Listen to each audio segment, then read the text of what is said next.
Fala aí, estou aqui dessa vez para tentar explicar por que o Chevrolet Onix é um carro que vende tanto no Brasil. Em primeiro lugar, isolado, o HB20, que é um ótimo carro, sempre vem galgando a segunda posição e nunca chega lá. Então estou aqui hoje para tentar explicar um pouco desse fenômeno, porque o brasileiro gosta tanto desse carro. O primeiro ponto, que seria, acredito que uma das peças-chave para a venda alta desse carro, seria a cesta de peças barata. O brasileiro gosta do carro que você não vai ter problema se por acaso você tiver que trocar alguma peça. Se você tiver que trocar, por exemplo, você vai fazer uma revisão e você lá aparece alguma peça para você trocar, que seria chamada alguma coisa de última hora, né? Alguma manutenção que você tem que fazer na hora da revisão, e as peças são baratas, você não espera muito tempo para chegar a peça, porque geralmente as concessionárias têm, e se não tiver, você não espera 2, 3 meses, como algumas montadoras fazem isso com os clientes, né? O segundo ponto seria, é um carro que não dá manutenção.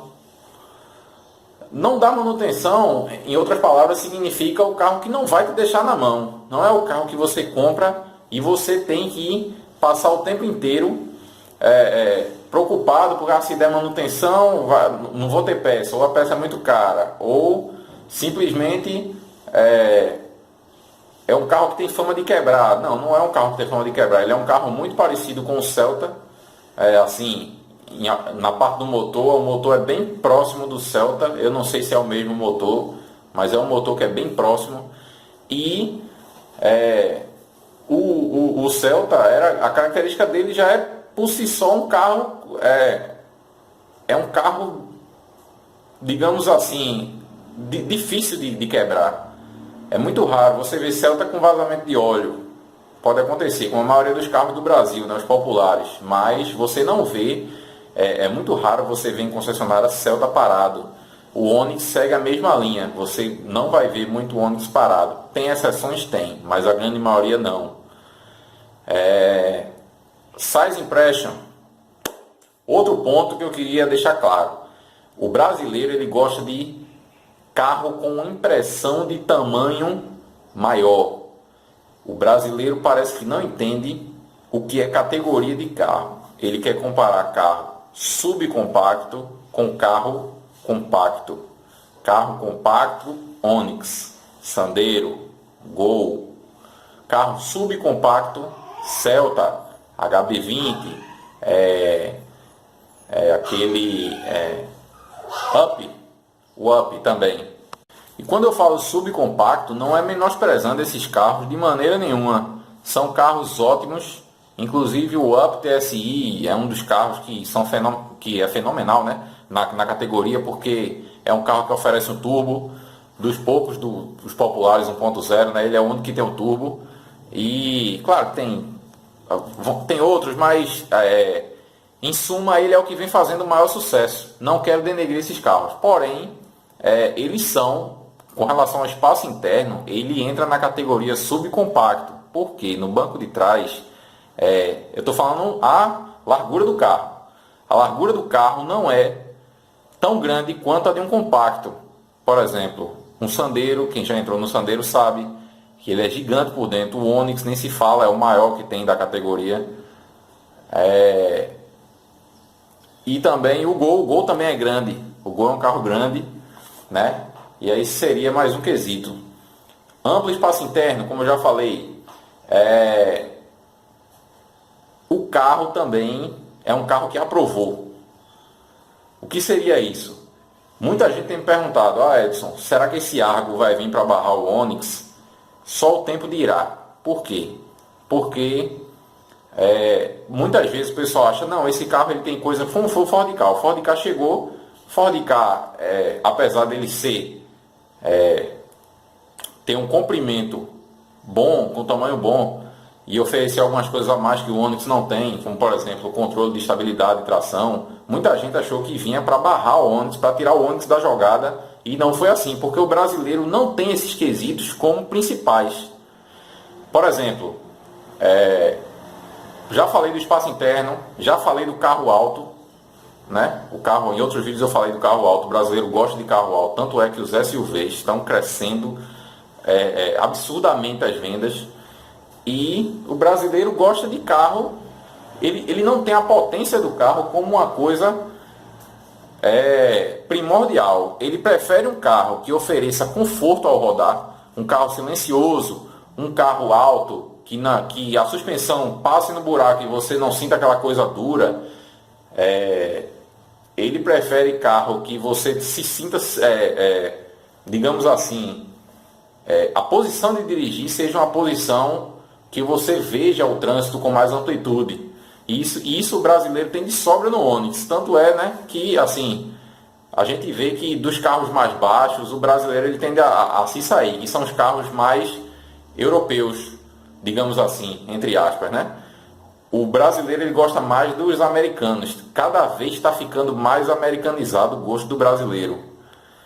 E a gente nota isso porque os carros, se a gente for pegar para comparar, por exemplo, o Civic, juntando todos os outros, Sentra, Cruze, juntando todos eles, não vendem o que o Corolla vende. Porque o Corolla é meio que um Onix, só que da categoria dele. É um carro com muito espaço interno, é um carro com um carro mais alto, é um carro que a potência dele está no início, tá? O torque em baixa vem.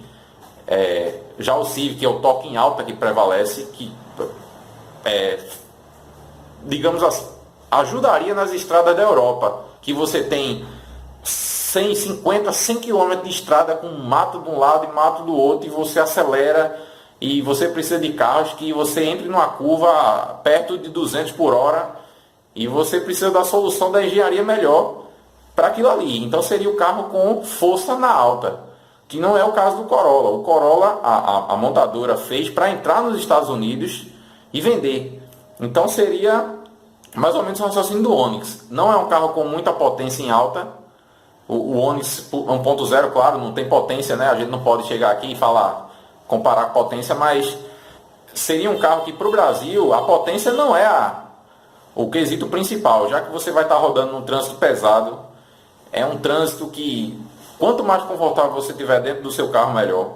Você não precisa carros que cheguem 100 por hora, porque você vai parar no sinal vermelho de todo jeito, tá certo?